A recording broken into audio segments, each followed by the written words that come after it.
لدى الحيوانات المفترسة استراتيجيات مختلفة لمطاردة فرائسها والانقضاض عليها وقتلها.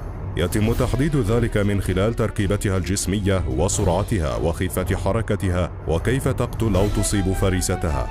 كما يلعب الموطن الذي تعيش فيه أيضا دورا في كيفية قيام المفترس بالصيد.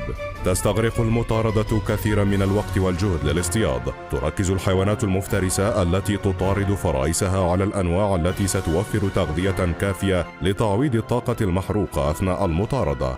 لدى الحيوانات المفترسة أعضاء خاصة تستخدمها كأسلحة لقتل وإصابة فريستها، وتختلف هذه الأعضاء باختلاف الحيوان.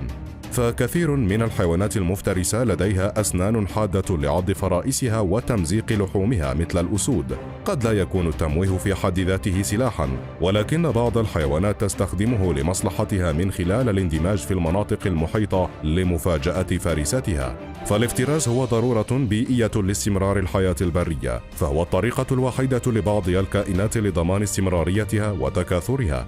كما أنه يلخص بعض المجتمعات الحيوانية من الحيوانات المريضة والضعيفة والتي لا تكون قادرة على حماية نفسها. كما تلخص بعض الحيوانات المفترسة البيئة من الجيف ورفات الكائنات الميتة.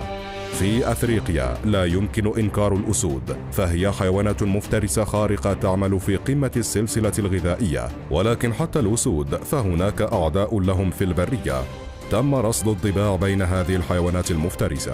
في كثير من الأحيان تحدث اشتباكات عنيفة بينهم وبين الأسود البرية. إنهم يتنافسون مع بعضهم البعض باستمرار لانتزاع قطعة من اللحم الطازج بعد كل شيء. كما تعلمون فعالم الحيوان معروف للجميع، فالبقاء للأقوى.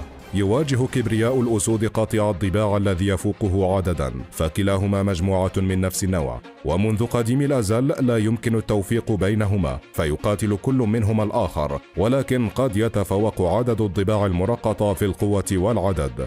وبالرغم من شجاعة الأسود البرية، لكن الضباع لها وزن آخر، ميزة العمل الجماعي في القتال.